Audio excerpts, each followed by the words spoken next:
Welcome to another episode of the Back to School Shootings podcast.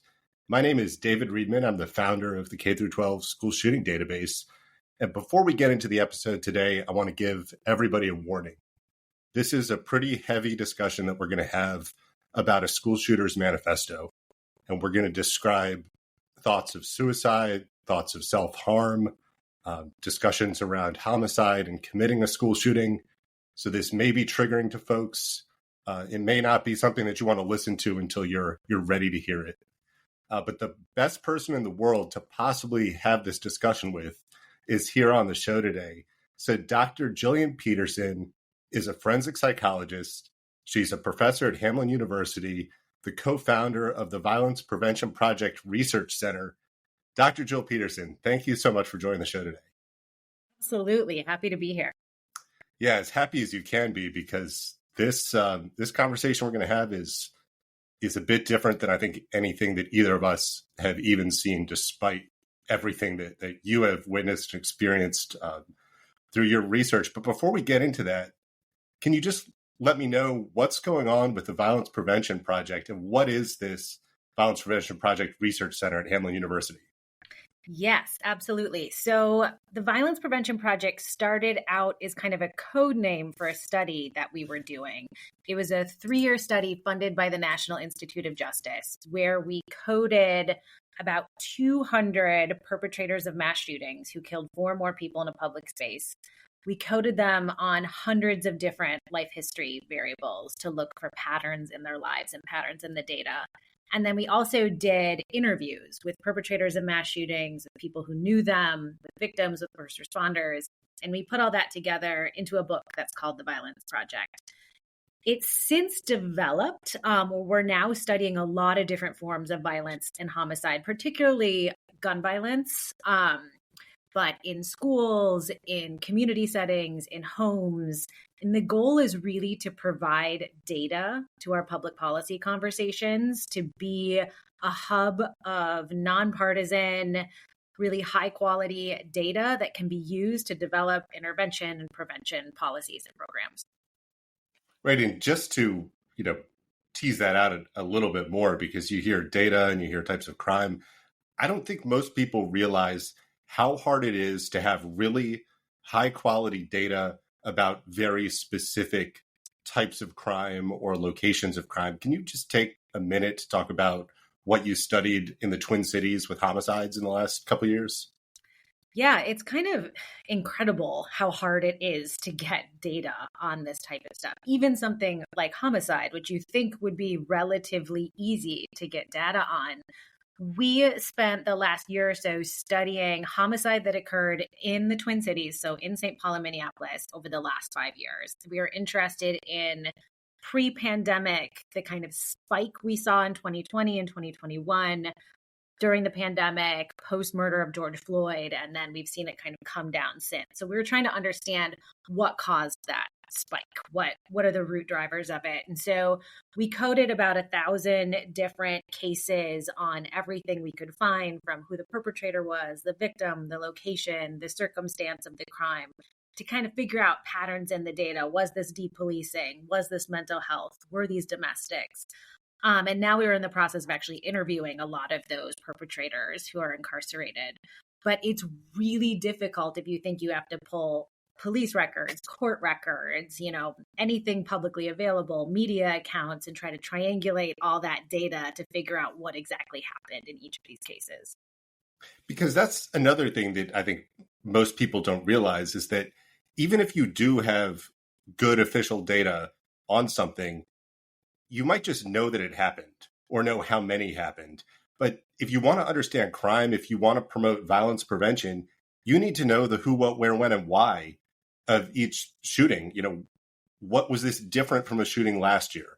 Are motivations changing? Are characteristics changing? Are time periods or places changing? And I think that leads into another project that we worked on over the last year or so. Is you would think that a homicide in a higher ed setting would be something that's very straightforward to understand. But actually, just trying to figure out who dies on a college campus why they died and what were the characteristics of the perpetrator. Was it another student? Was it somebody off campus, a random community member?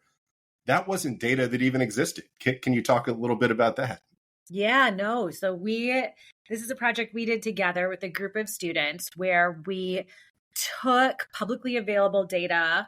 So colleges are required to report how many homicides occurred on their college campus. We took that data, combined it into one database, and then tried to dig deep into what happened in each of these cases.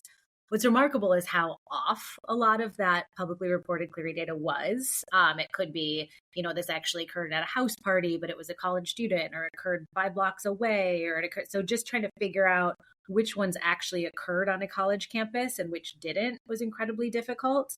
And then we would have to use public records to figure out, was it a domestic violence situation? Was it a robbery? Was it gang violence that happened to spill into the parking lot of the college, right? And so trying to get at that level of detail takes a ton of time and effort. But that's how you figure out how you prevent homicide on a college campus, is you have to actually do that deep level of coding work. And that's what's unique about your research, what Dr. James Densley, who's a previous guest on here, has done, the work that I've done, is gun violence is numbers and metrics and trends, but it is also diving down into the details of every incident, whether it's a fight in the parking lot or an attack that is planned meticulously for weeks or months or years. Unless you do that deep dive and you get both qualitative and quantitative, so both narrative information and numbers about an incident, you can't really understand what's happening. And that brings me into the really heavy conversation that we're going to have today. And just to kind of explain why Jill is the right person to talk about this, when you were researching for the Violence Project book and doing that first study, you went and met with convicted mass shooters in jail. You looked at their letters, you looked at their writings, you talked to their family members and coworkers. What did you learn from speaking to these perpetrators? Yeah, so my background is in psychology. And before I actually was an academic, I was an investigator, and I worked with men who were facing the death penalty. So actually going and interviewing people in prison about their lives was something that I was kind of used to. So to me, if you're studying this, we have to go and talk to the people who do it. That's where we learn. And we have to talk to their parents, and we have to talk to their brothers and sisters, and to figure out how they got to this point. So that was the approach that we took for this study. What we found is this really kind of consistent pattern in these perpetrators' lives, where they're from pretty horrific backgrounds, lots of childhood trauma, family violence. It develops over time where they hit a crisis point. They're typically isolated. They feel alone in the world. They feel hopeless. They feel angry that they're like this and that they're not where they wanted to be. And typically that's a suicidal crisis. So we found that in nearly every single case, the perpetrators were actively suicidal. They were hopeless. Then they study other perpetrators. They kind of get radicalized. Either they find them online, or they read their previous manifestos, or they're in chat rooms, and they sort of see themselves in these previous perpetrators. That's sort of, they feel a part of something in some way. And then they plan the mass shooting to be a final act, right? They plan to go in, not come out, whether they're killed on the scene or they kill themselves. But this is a way for their name and face to be known. It's a way to get their anger and grievance out into the world and force people to see them and talk about them by doing this. And unfortunately, that's exactly what we're going to do today. But we're going to do this through the lens of, we need to understand a manifesto and the motivations of a school shooter to prevent violence. The writings, the motivations are how you realize the opportunities that you have for prevention. Because just assumptions can lead to myths that are developed. And if people have myths about the motivations of a shooter, then you have misaligned efforts. But this manifesto kind of lays everything out. So to set the scene, in the fall of 2022, this is just a couple months after the Uvalde shooting, there was a former student in St. Louis who was targeting Central Visual and Performing Arts High School, his former high school. And he had an AR-15 rifle and 600 rounds of ammunition. He pulled up to the school during morning classes. He knew the campus since he'd attended that school, and he broke the window of a side door, was able to push the lever, go in through that door, go right up to the third floor. It's an old 1900s building that was 3 stories brick. And once he was on the third floor in the hallway, he opened fire with the rifle. And now this is just a couple months after Uvalde. All of the kids at CVPA knew what had happened there. So they were not going to stay in this school. So even though he had 600 rounds, 2 people were killed, 1 teacher and 1 student who were out in the hallway. 7 others were wounded. The other students jumped from the 3rd-story windows to get away. And that's why there weren't 50, 60, 100 people killed in the school that day, because that was the shooter's intent. But when only 2 people died, this really wasn't a national news story. It doesn't hit that threshold of being the international tragedy. Not much was heard. So a year went by. Now almost 2 years went by. And a local news station in St. Louis, who I've been working with for these last 18 months, got a copy of the manifesto that this shooter wrote. And they got it, and they said, we need to get this out there. We need to understand it. So I reviewed this manifesto, and I said, Jill is the person who's going to understand this better than anything else in the world. And to set the scene, the manifesto is a written document where he starts a countdown from 60 days out from the shooting and pretty much journals every day about his experiences leading up to the attack. So what stood out immediately to you, Jill, reading this document? I've read a number of manifestos before, and I've never seen anything quite like this one. I think some manifestos feel very polished, right? Like they are put together for the public, right? The idea is, I know this is going to, go viral after I die. So I'm going to really put together this messaging in a way that I want my story to be told, like that. The Isla Vista shooter, I think, is a good example of that. And then others are sort of messier, journally, like the Oxford shooter, which that one was still kind of performative. This one feels like you're reading, I don't know, really the inner workings of this perpetrator's mind. He also is kind of self-reflective in a way, like and I'm sure we'll walk through this, but he kind of details how he got the gun. He details his mental health history, what he said to doctors, right? And you can sort of see this planning process. And as the countdown goes, you can see him kind of falling deeper into despair and suicidality in his plan to do this. And so the details of the manifesto will be in the show notes so that you can take a look at it and you can follow along if you want during the discussion. Again, warning, it's very graphic. There's a lot of strong language. There's some really disturbing things in here, but the manifesto actually has maps of the school printed out, and that's pretty common. But just the level of detail where he says, I'm going to this room first. These are my secondary targets. These are my third targets. What gets overlooked at the tactical level of these things is there's been a lot of effort in the last few years to make sure that there are high quality maps of schools available for first responders. We forget that school shooters are an insider threat. They are also going to know how to find the maps of the school. So anything that's aiding first responders can also be aiding the shooter. But then before it gets into his writing, there are a couple pages where he has taken his medical records and he's audited his medical records from some meetings with some different psychologists. Jill, like, what is going on with these pages?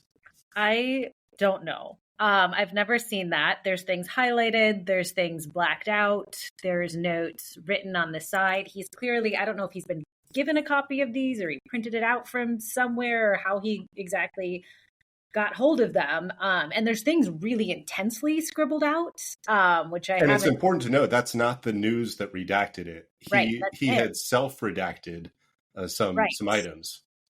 Which I don't know. Have you tried to see underneath? I haven't tried yet. No, it's pretty difficult. Yeah, I'd be curious what's underneath there.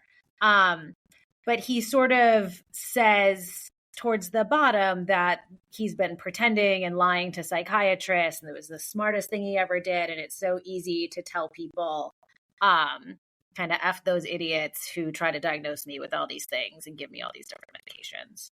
Right, which brings up a really important distinction. So a myth, something that is not true about mass shooters and school shooters, is that they are severely mentally ill, schizophrenic, in psychosis, detached from reality. This writing is somebody that's not only lucid, but they're actively manipulating the physicians that are trying to treat him. Correct. And it's hard, they're not seriously mentally, except for the small handful that are, right? But over 90% of the time, they're not psychotic. They're not in, a severe kind of psychotic crisis. A lot of times they do have mental health histories and have struggled with mental health. And so I think it's tricky to draw that line. It's part of their pathway to violence, and it plays a different role in everybody. It's hard for me to know here how mentally ill he is or isn't based on these notes and his scribbles. There's some antipsychotics that were clearly have been prescribed. I think his family was very worried about him, but he does seem to have enough insight to know how to lie to a doctor to get out of treatment. Right. And that leads to an important piece. So this took place in Missouri, and Missouri has some of the strongest gun owner protection laws in the nation. And in Missouri, the threshold for weapons to be taken from a person is that they are mentally incapable. So what's that threshold to find somebody, mentally incapable? I don't know what that is. But it's certainly not somebody that can write and describe their situation and circumstances and motivations. It's somebody who's depressed and suicidal, but this is not, as with some of the shootings in the 70s and 80s where people thought mind control rays were being sent from the school. This was not somebody that was detached from our reality. No, it doesn't appear so. Mm-hmm. So then the manifesto gets into the countdown, and it starts 60 days out. He puts the date. He says, I've decided that I'm going to be the next mass shooter of 2022. This is going to be the date of my attack. The school is my target. My choice is the good old American AR-15, and I want to kill X number of people and then commit suicide or die in a shootout with police. And there are three things that jumped out to me immediately, probably a few more you'll see.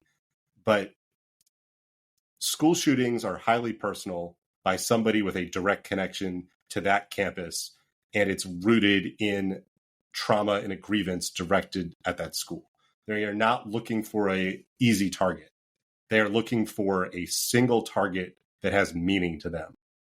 The AR-15 has become the weapon that is symbolic of being a mass shooter. There are hundreds or thousands of variations of firearms, but he speaks about that over and over. And then that he is planning to commit suicide or die during the attack. This is a violent public suicide. He's not going to be deterred by fortification or armed teachers. He is going to the school to die. Everything else is really secondary to that. Does that follow the pattern you've seen elsewhere? Yeah, it's the same pattern over and over and over again. People target the place that represents their grievance with the world, and young shooters target their school. That's where they've been isolated. That's where they've had poor experiences. The AR-15 has been, it's become the symbol. If you're going to do a school shooting, you have to be carrying one. You have to look like a school shooter. He also talks about wanting to kill, I can't actually read if he says 30 or 50, but he makes this list of all the top perpetrators of these shootings and how many people they killed. And he wants to be on that list, right? He's looking for the same level of notoriety and media attention that all these other people have had. And then this is absolutely designed to be a suicide. And he is very open about that this is, he will die in some way, shape, or form when he does this. Yeah. And then the last piece on this first day, he's 60 days out in his planning. He writes, I'm fully aware that under federal law, I'm not allowed to purchase or own a gun. And so I'm going to need to get a gun online from this database of private sellers. So this is somebody that understands their situation, understands the laws were designed to prevent somebody like him from having a weapon. But he says, luckily, there's an easy way for me to get around that. And this is reminiscent to the Louisville National Bank shooter. That was last year. And that was a man in his young 20s who was in a psychiatric crisis, was talking about his life being purposeless, wanting to die, hating modern society. And he writes in his manifesto, someone like me, a monster like me, should not be able to buy this weapon. And I'm buying it, and it was so easy because this should be a message to politicians to change something. He says, I should never be able to buy this gun. And that's very much what the next, couple weeks of the CVPA shooter's manifesto talks about, that he wants to buy the gun, but he needs to figure out how he's going to do it. He goes to a gun show. He's not surprised, or he goes to a gun store. He's not surprised that he's not able to make the purchase there. He says, I didn't expect that they would sell the gun to me. And then he says, I do have a solution. I can get online to a website that'll connect me with a private seller. I'm going to get that gun. And about 12 days out from the shooting, he writes about finally getting his AR-15 from the private seller. And he says, feeling the AR-15 tells me that I'm born to kill. This AR makes me feel like a fucking god. I've never felt so in control of my life. I've never felt so much power in the palm of my hands. I mean, it's incredible, the fact that he is detailing that process and so cognizant of what the laws are, how you get around the laws. I mean, and wrote it all down exactly for us, how it works. And that feeling of sort of the power of that gun, I think that's something that other perpetrators have talked about, right? Like, these are individuals that feel very powerless. Like, no one sees them, no one cares about them, isolated and alone, and touching that gun makes them feel this sort of all power. And part of that, is a marketing strategy that is done by some of these gun companies. And there's more and more research coming about sort of how that works and how that's being pushed, especially on young men. And his image and his checklist of supplies fits the same types of things that you see in an AR-15 advertisement. Yep. He needs shooting gloves. He needs a chest rig, as he describes it, to carry all of the extra ammunition. He is making himself fit that image of an urban commando that the gun industry has heavily marketed to over the last 10 years. And then in his notes, after finally purchasing the weapon, it's about 2 weeks off from the attack, he writes and then circles multiple times, I literally told 2 psychologists I was planning a shooting at my old high school.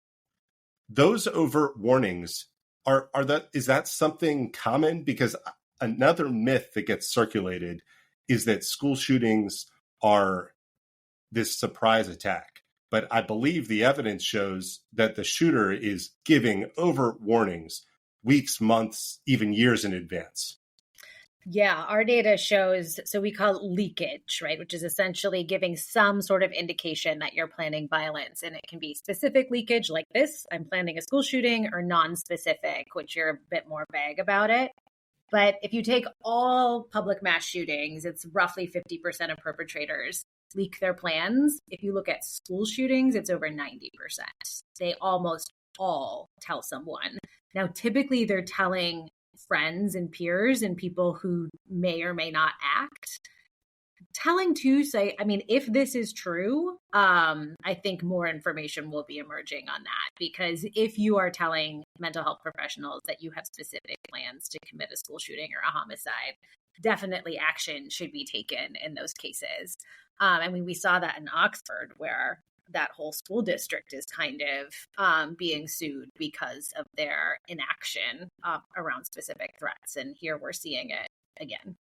And this whole journal in itself is part of that warning, is part of wanting to be caught, because this journal was somewhere in his bedroom through this entire process. He's documenting this, I believe, for the hopes that somebody finds it. And that's why this countdown is there. If you wanted to do this in secret, you wouldn't be leaving these trails. You wouldn't be leaving these opportunities, because somebody picks up the binder. They know they have 10 more days to intervene before this takes place. Mm-hmm. Yeah. Now, there's an interesting break. So from when he gets that weapon, he has been journaling almost every day up to that point. But what we now know is about a week prior to the attack, his mother found the AR-15 in the house. And his mother was terrified that he was going to commit violence. She had been involved with getting him into the hospital twice for psychological holds. His sister was terrified. His younger brother, which is another document that has just been released, was worried that his older brother was going to kill him. So he wrote a letter that said, "If I die, please read this. And it's my brother that did this." He goes quiet for a couple days because when his mother found the weapon, she called police, and police came to the house. And this is all on body camera that's now been released just in this past week by K-Move in St. Louis. The mother says he's planning to do a bad thing. He has this gun. He's been institutionalized. He shouldn't have this. The sister says he's got, this chest rig for all the magazines. Like he's going to shoot up a school. The police officers say he's an American who's over 18. If he wants to have a gun, he's allowed to have a gun. And the officers say our hands are tied. The family made an attempt at intervention during this point, where they took the gun and they put it in a relative's storage unit. Now, it's not clear how he got the gun back from that storage unit, but it appears there's this couple-day period where, based on this intervention, he's not actively writing. He's not really sure if he's going to be able to commit the shooting or not. But then at 5 days out from the attack, he begins writing really frantically about wanting to kill himself, kill others, saying he has no remorse, no sympathy. This is exactly what I've wanted to do. He says, I'm 1,000,000% sure that I was always going to be a mass murderer. People in high school told me that I looked like a school shooter, that I was going to shoot up the school. These were never jokes. And he gets to this final day before the attack. He said, I made it through all my planning process. I have everything I need. I have my 600 rounds of ammo. It's all loaded. I have my tactical gear. And then he says, this is what happens when you're basically invisible. Nobody notices anything you do. That seems like what you've heard from other mass shooters. It is, which is, interesting considering his mom has called the police, has tried to get him help. It seems like it's not that he's flying completely under the radar like other perpetrators have. So for example, the Oxford shooter, nobody was really trying much of anything. And in this case, it feels like, he's been hospitalized. He's seen countless doctors. His mom's calling the police. But he still feels like he's invisible, that nobody. And so that's his perception. Who knows how that could be altered. But this one is such an example of of course this shooting is his fault. It was his decision. But if you look at he's telling psychologists he's going to do it. His family knows he's going to do it. They are calling the police. They are begging for help. He has this journal. He's screaming it from the rooftops that he's going to do this. And we don't have any sort of system that can stop him from doing it, right? And he probably does not meet criteria for hospitalization against his will, right? He hasn't actually committed any crimes.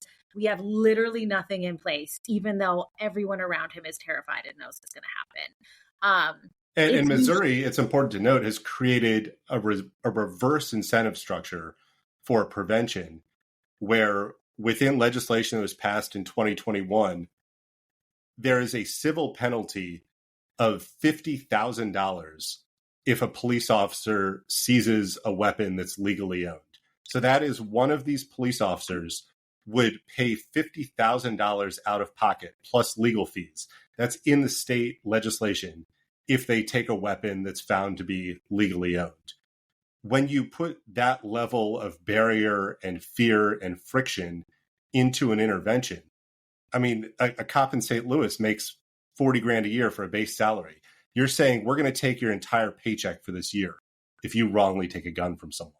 That type of legislation not only allows, it empowers a suicidal, homicidal teenager to be able to do this.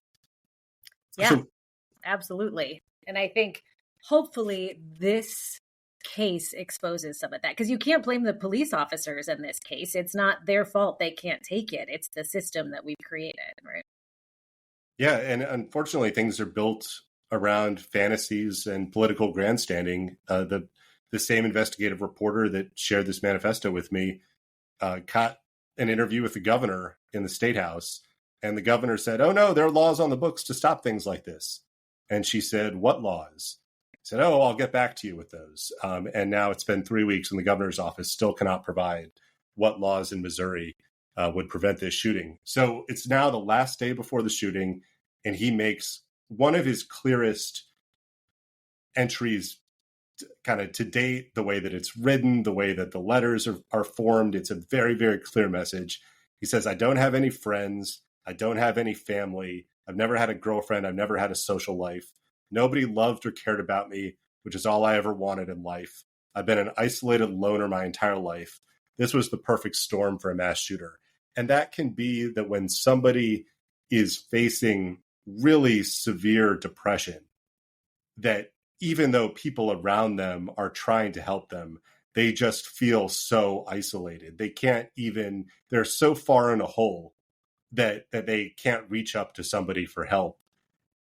And that's a failure of our mental health system to let somebody like that continue digging, continue spiraling, and then ultimately to have access to legally purchase a weapon during that period.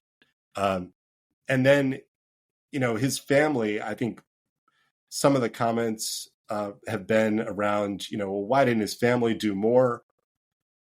He also wanted to kill his family. And he writes that on the final pages, that he's going to kill his family members and light the house on fire before he commits the shooting. And that's another pattern. The Uvalde shooter shot his grandmother. The Sandy Hook shooter killed his mother. There have been various cases, both at schools and public mass shootings, where that anger is also directed at the family. And then finally, on the day of the shooting, he just writes the date and just BYE. And that's the end of it. Mm-hmm. So, Jill, kind of where do we go from here? Yeah, this manifesto, I'm not sure it teaches us anything that we didn't already know. It just amplifies everything we know, right? Which is like the warning signs are there, the families begging for help. And that's not every case. There are some cases, Oxford, Michigan, Uvalde, where the families are not begging for help. The families are ignoring or just unaware or have their own crises going on. So this is an extreme case where the family is actually begging for help, and you don't see that very often. And we still fail them, right? We still can't get them the help that they are begging for. So we have to do something. There's not a clearer case that I've seen where it's like he's he's screaming it, the family's screaming it, and nothing can be done legally. Which means the laws have to change, which means systems need to change, which means we need different intervention strategies. I mean, it says so much. But I think that family piece, and you do see that a lot. Perpetrators killing their families before they go on, especially amongst school shooters, that anger extends to their family as well as their school. And that just sort of overwhelming sense of isolation and hopelessness. And they kind of blame everyone around them. Yeah, and what can the family do? I mean, the purpose of having public safety agencies is to provide public safety. You don't tell a woman who's being, beaten by her husband, well, this is a family issue, settle this on your own. This is a very large, over 6 foot, 19-year-old, and he's in a household with his sister and his mother and his younger brother, and they're all terrified of him. That is what we need public safety agencies to be able to protect the family, to be able to keep somebody from getting access to a firearm when they are expressing over and over that they want to hurt themselves or others. And I think that that's a point that you've been trying to make and trying to shift this narrative, that another myth that has been built up is that school shooting is a random deranged person. They're picking a school because it's an easy target. They're there without any warning, and they're just trying to kill as many people as possible. And they're going to keep going for as long as possible and maybe move on to a second or third or fourth target. That's not at all true. That came out of studying terrorism for 50 years, because that's how a terrorist group would want to operate. Let's find the best public target where we have the highest rate of success. We're going to continue attacking and continue getting attention until we're ultimately stopped or killed. That's what you do to try to advance your group's status. This is highly individual. These are people committing public suicides. When you think of this as a crime of despair and a death of despair, rather than thinking of it through the lens of a terrorist attack, which it is not, what can you do from the intervention side? Yeah, I think suicide prevention strategies is actually one of our best resources here that we are not tapping into. The suicide prevention field has been around for a long time, and we have really good evidence about what works, right? What questions you ask, what type of cognitive behavioral therapy you employ, kind of what connections you try to make, what safeguards you put in place. If he wasn't suicidal, he wouldn't do this. Nobody would do a mass shooting if you weren't actively suicidal. If there's any part of you that wants to stay alive and live out your life, you're not going to do this. And so going after that piece of it, I think, is critical. Like, let's make you want to stay alive, even for a couple weeks. That much will prevent this shooting from happening, because it's a requirement that you die. And so I don't think we're doing enough around that. And I don't think that when we talk about prevention or intervention, we are thinking that way, right? It's like punitive and putting up, barriers and other people that can shoot you and all these things. The assumption is that the perpetrator wants to be alive, right? If we acknowledge the perpetrator wants to die, it all stops making sense. And so you might be creating reverse incentives. Correct. Where if somebody wants to die, knowing that there are armed people at that school becomes part of the plan, can become a motivator in that plan, can level the playing field of thinking that I'm shooting against someone else and I'm going to die during it, but it's going to have that much more excitement, that much more fantasy and lore associated with it. Yeah, it's so true. So I actually think suicide prevention is a strategy that we are not tapping enough here. We're not using enough for assessment. I think another hard part is he's 19. This happened also with Uvalde shooter, right? Who bought the gun on when he was 18 and 23 minutes old or something. And so thinking about what do we do? Because if he was younger than 18, the family can hospitalize him, right? The family can say what happens. Once he turns 19, they have no say anymore. And so we're seeing a lot of these perpetrators right at that 18, 19 mark, where cognitively they're still functioning like they're 15 years old, right? But they are legal adults where you can't actually sort of force them into mental health treatment or take guns away. And so I think that's another spot that we have to think about. And they've lost connection with school. Most of them are in college. Most of them aren't working. There's sort of no system that has eyes on them anymore. And so there's nobody to really design an intervention for them. And we have, really scarce resources in terms of, simple access to supportive care, to wellness, to counseling. You're at a same period right there where, if he's 18 and not working or not in college, there's a good chance he doesn't have any health insurance. At that point, outside of an emergency hospitalization for a couple of days, which, if somebody is in crisis and in this kind of profound spiral, being in the hospital for 5 days may actually push them further out if they're not going to have any ongoing supportive care after that. So I just see this incident as just encapsulating every failure that can occur. You've got these overt warnings that are missed. You have formal clinical interventions that either aren't taken, aren't followed up on, don't have a long-term care plan. You have a family who knows there's a problem, but people either won't listen to them, can't take action. You have this incredibly destructive and short-sighted legislation in Missouri that even if the family is telling you this person's going to commit a school shooting tomorrow, the police say, hey, can't do anything about it. Sorry. And then this broken system where the kid can go take a background check, know he's going to fail it, and right after failing that, get online, say, this is the gun I want, and it'll boop, here's a private seller in your area, connects you, no regulation, no background check. He could be a criminal, he could be a terrorist, he can be suicidal and homicidal, doesn't matter. Private party sale, done. Once he has that, he legally owns the weapon, and it was a legal purchase. So there's nothing the police can do to take it from him. Every single way society could failed here.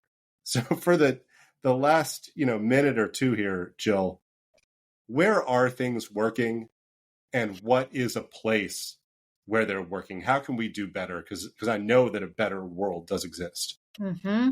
I mean, it's worst case scenario. It's every system failed. And that's what you see every time these shootings happen. It's like every system failed. If any one thing had gone differently, right, this probably could have prevented. And that, I think, is the hopeful side of what we see.